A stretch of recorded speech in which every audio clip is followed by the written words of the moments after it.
ಏನು ಅವರಿಗೆ ಎಂಪವರ್ಮೆಂಟ್ ಇರೋದು ಸಮೀಕ್ಷೆ ಮಾಡೋದು. ಸಮೀಕ್ಷೆಗಳಿಂದ ನೀವು ಹಿಂದುಳಿದ ವರ್ಗದವರಿಗೆ ನೀತಿಗಳು ಮಾಡಬಹುದು ಅಥವಾ ಯೋಜನೆಗಳು ತರಬಹುದು. ಮತ್ತು ನೀತಿಗಳು ಬಂದ್ರೂ ಅದು ಆ ಸಮೀಕ್ಷೆ ವೈಜ್ಞಾನಿಕವಾಗಿ ಆಗಿದೆಯೋ ಅವೈಜ್ಞಾನಿಕವಾಗಿ ಆಗಿದೆಯೋ ಅದೆಲ್ಲ ಚರ್ಚೆಗೆ ಬರಲಿ. ಅದಿನ್ನು ಸಾಹೇಬ್ರು ಹೇಳ್ದಂಗೆ 17ನೇ ತಾರೀಕು ಬ್ಯಾಕ್ವರ್ಡ್ ಇಲಾಖೆದವರು ಒಂದು ಪ್ರೆಸೆಂಟೇಷನ್ ಮಾಡ್ತೀನಿ ಅಂತ ಹೇಳಿದ್ದಾರೆ.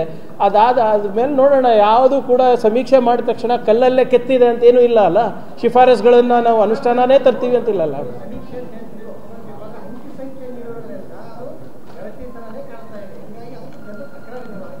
ಈಗ ನಾವು ಸಮೀಕ್ಷೆ ಮಾಡಬೇಕಂದ್ರೆ ಅಂಕಿಅಂಶಗಳು ಇರಲೇಬೇಕಲ್ಲ. ದತ್ತಾಂಶಗಳಿಲ್ಲ ಅಂದರೆ ಸಮೀಕ್ಷೆ ಹೆಂಗೆ?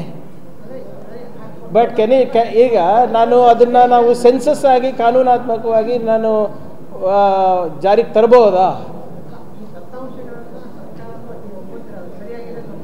ಇಲ್ಲ, ಅದಕ್ಕೆ 17ನೇ ತಾರೀಕು ಪಾರ್ಟ್ನರ್ಶಿಪ್ ಫರ್ಮ್ ಸ್ಟಾರ್ಟ್ ಮಾಡಬೇಕಾ ಅಥವಾ ಪ್ರೈವೇಟ್ ಲಿಮಿಟೆಡ್ ಕಂಪನಿ ಸ್ಟಾರ್ಟ್ ಮಾಡಬೇಕಾ? ಕನ್ಫ್ಯೂಷನ್ ಯಾಕೆ? ಒಬ್ಬ ಎಕ್ಸ್ಪರ್ಟ್ ಜೊತೆ ಮಾತಾಡು. ಎಕ್ಸ್ಪರ್ಟಾ? ಎಲ್ಲಿ? ಬಾಸ್ ವಾಲಾ.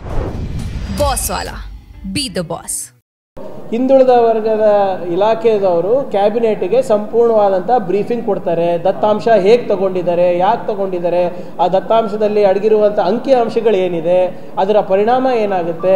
ಮತ್ತು ಇನ್ನು ಕೆಲವು ಜನರು ಈಗ ಮಾಧ್ಯಮದಲ್ಲಿ ನಾವು ನೋಡ್ತಾ ಇದ್ದೀವಿ, ಅವೈಜ್ಞಾನಿಕವಾಗಿ ಆಗಿದೆ ಅಂತ ಹೇಳ್ತಾರೆ. ಯಾವ ಆಧಾರದ ಮೇಲೆ ಅವೈಜ್ಞಾನಿಕವಾಗಿ ಆಗಿದೆ, ಯಾವ ಆಧಾರದ ಮೇಲೆ ವೈಜ್ಞಾನಿಕವಾಗಿ ಆಗಿದೆ, ಅದೆಲ್ಲ ಚರ್ಚೆ ಆಗಲಿ. ಆಮೇಲೆ ಇದನ್ನು ಕ್ಯಾಬಿನೆಟ್ ಮುಂದೆ ಬರಲಿ, ಚರ್ಚೆ ಆಗಲಿ. ಅದಾದಮೇಲೆ ಪಬ್ಲಿಕ್ನಲ್ಲಿ ಬರಲಿ, ಚರ್ಚೆ ಆಗಲಿ, ಅಧಿವೇಶನದಲ್ಲಿ ಚರ್ಚೆ ಆಗಲಿ. ಅದಕ್ಕಿಂತ ಮುಂಚೆನೆ ಇನ್ನು ಈಗ ಕೂಸು ಹುಟ್ಲದ ಗಂಡ ಹೆಣ್ಣು ಅಂತ ನಾವೇ ತೀರ್ಮಾನ ಮಾಡಿಬಿಟ್ಟಿದ್ದೀವಿ ಅಲ್ಲ. ಮುಖ್ಯಮಂತ್ರಿ ಅವರು ಹೇಳಿದ್ದಾರೆ, ಮೊದಲು ಕ್ಯಾಬಿನೆಟ್ ಅಲ್ಲಿ ಇದ್ರ ಬಗ್ಗೆ ಚರ್ಚೆ ಆಗ್ತದೆ, ಚರ್ಚೆ ಆದ ನಂತರ ಅಧಿವೇಶನ ಕೂಡ ಮುಗ್ಧವಾಗಿ ಚರ್ಚೆ ಆಗ್ತದೆ.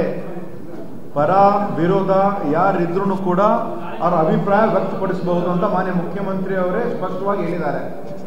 ಸೊ ನಾಡಿದ್ದು ಆಗ್ಲಿ, ಮತ್ತೆ ಮೊದಲು ಕ್ಯಾಬಿನೆಟ್ ಅಲ್ಲಿ ಆಗ್ಲಿ, ನಂತರ ಪಬ್ಲಿಕ್ ಅಲ್ಲಿ ಬರ್ತದೆ, ಮತ್ತೆ ಅಧಿವೇಶನದಲ್ಲೂ ಕೂಡ ಚರ್ಚೆ ಆಗ್ತದೆ, ಪರ ವಿರೋಧ ಎರಡೂ ಬರ್ತದೆ.